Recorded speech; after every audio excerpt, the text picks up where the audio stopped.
যাই হোক, আমি আশাবাদী যে আপনাদের এখানে। আর সোভানি ভাইকে আমি আরেকটা জিনিস বলবো যে আপনারা ধরেন এখানে তো সবারই গাড়ি নেই, ফ্যামিলি যারা আছে তারা তো নিয়ে যাবেন। যদি এইরকম শাটল সার্ভিস থাকে আমাদের 3 দিন ফ্লাইটের সাথে, যে ফ্লাইটে ঢাকা থেকে বাফলোর যারা আসলেন ওনারা চলে আসবেন, আর এখান থেকে যারা যাওয়ার তারা আগে গেলেন, ওই ফ্লাইটে যারা ঢাকা থেকে আসলেন, তাহলে রুটটা জনপ্রিয় হবে এবং আপনার মানুষের যাতায়াতটা সহজলভ্য হবে।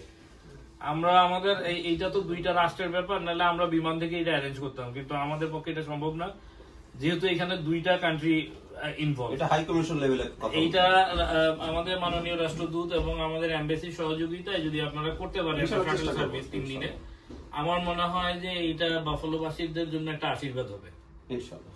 হ্যাঁ, তো আমি আর দীর্ঘায়িত করবো না কিছু। আপনাদের কাছে শুধু একটাই আমার বিশেষ অনুরোধ যে আপনারা কমিউনিটির মাঝে একটু প্রচার করবেন যে আপনার নিউ ইয়র্ক থেকে যাওয়ার দরকার নেই। ইনশাল্লাহ আপনাদের এখান থেকে যতটুকু সহযোগিতা দরকার আমি আমার কার্ড দিয়ে যাব, আমাদের টেলিফোন নাম্বার আছে। তো ইনশাল্লাহ আমাদের পক্ষ থেকে বাফলোবাসীদের জন্য আমাদের জন্য স্পেশাল কনসিডারেশন থাকবে সবসময়। আর আমরা চাই যে আপনারা এই ফ্লাইটটিকে এখান থেকে ধরে রাখেন। নিউ ইয়র্কের ফ্লাইট চালু হলেও যাতে আমার টরন্টো স্টেশনটাই জনপ্রিয়। যাই হোক, আপনাদের সকলকে আমার আন্তরিক শুভেচ্ছা জানিয়ে এবং কৃতজ্ঞতাবোধ জানিয়ে যে আপনাদের মূল্যবান সময় দিয়ে আপনারা এখানে এসেছেন। আজকে ছুটির দিন, এই সময়টা আপনাদের বাসায় রেস্ট নেওয়ার কথা ছিল।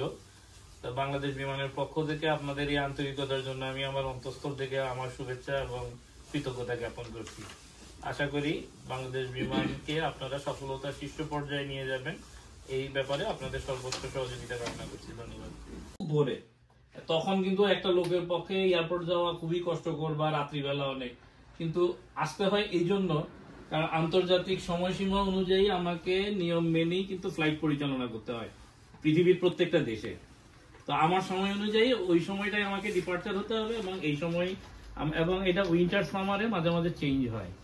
আর সেকেন্ড থিং হচ্ছে যেটা আপনি বললেন যে ওই যে ট্রানজিট প্যাসেঞ্জার যারা ঢাকা চট্টগ্রাম, আমরা কিন্তু ট্রানজিট প্যাসেঞ্জারের জন্য বাংলাদেশ বিমান হোটেল প্রদান করে, যারা এখান থেকে চিটাগং সিলেট যাবেন তাদের জন্য।